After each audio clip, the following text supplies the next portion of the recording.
The Middle East, where the Israeli Defense Forces say they've stormed Gaza's biggest hospital in a targeted operation against Hamas.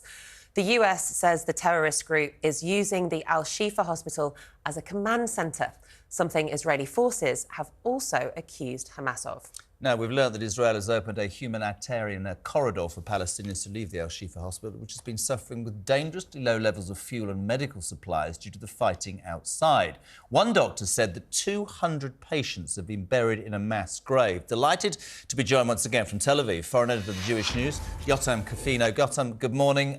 Welcome back to Talk Today. Thank you. Just for our viewers and listeners waking up this Wednesday morning in the UK, what's the latest situation in the Shifa hospital in Gaza, my friend? So as you mentioned, the United States last night confirmed that Shifa hospital is being used by Hamas. And only a few hours later did Israel officially go into the Shifa hospital compound to carry out these targeted military operations. Now, this is the first time that Israel is really admitting that it's in the compound, that it's in a specific area of the compound. Now, Hamas is, of course, saying that Israeli soldiers are inside the hospital. They're in the emergency room. So, again, very conflicting reports, very chaotic. And Israel said that it had given Hamas warnings repeatedly to either surrender or to leave the hospital, simply leave. And in terms of how many people are inside the hospital, we know that some 1,500 people, including medical staff, patients, and people seeking refuge, are in the compound. Now, that's also quite interesting to notice, because about a week ago, we were told that 20,000 people were in there. So a lot of people have, in fact, evacuated, some 18,000, if we are to believe those numbers. It still doesn't mean that Shifa is nowhere near a good situation. 1,500 people, that's a lot of people in a war zone with Hamas and Israel shooting at each other. But Jotam, if the IDF have got complete control over the hospital, why would there be a need to evacuate people from there? So they don't have control over the hospital. Okay. They have surrounded the hospital. They're operating in one specific area of the compound. It's not like they've taken over the entire hospital and secured it.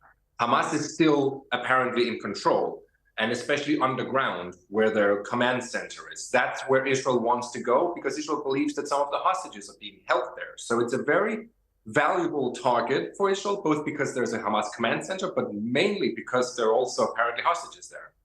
Just so we know, because one of the things I picked up on you, Jotam, was saying conflicting reports. And I think across the world, that's the point, whether it's social media or news outlets. I read overnight the US have said, you need to be aware, but they've backed this Israeli belief that this is, and from what you say as well, there is a command centre under there. So to put it into real terms, there's a command centre underneath a hospital created by Hamas, which backs up entirely what the Israelis have said. There could be hostages, but there are innocent people above. Where do you see this going? Because this, to me, this horror rather symbolises what we're talking about here, isn't it? Because there are people that were taken from their country innocently on the 7th of October in that genocidal bloodshed. They've been put underground under a hospital in a territory surrounded by gunmen.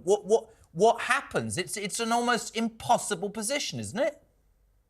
Absolutely impossible. This is why it's taken 5 weeks to get to this hospital, because Israel has deliberately waited with getting to the hospital, not only because there are civilians in there, but because it knows that the minute it goes in, without having given repeated warnings and without having evacuated as many people as possible, its national pressure will increase significantly on Israel to stop it, simply because it's a hospital. But I would say after 5 weeks of continuous warnings to get out and to advise Hamas to surrender, Israel now is left with no choice. If there are hostages underneath this hospital, that's Israel's main priority. It's not the people inside the hospital. It's not the medical staff and the patients. Israel's clear priority is its own citizens.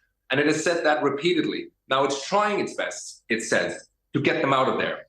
But at the end of the day, Hamas is basically responsible for this, because the minute it leaves the hospital, Israel could safely take over the hospital and get people out there. But when you have people inside there with rifles and guns shooting at you, that's just not realistic for Israel to accept. Jotam, what do you make of the claims that the IDF have actually shot through windows and have potentially caused death to nurses and doctors who are working on the wards there?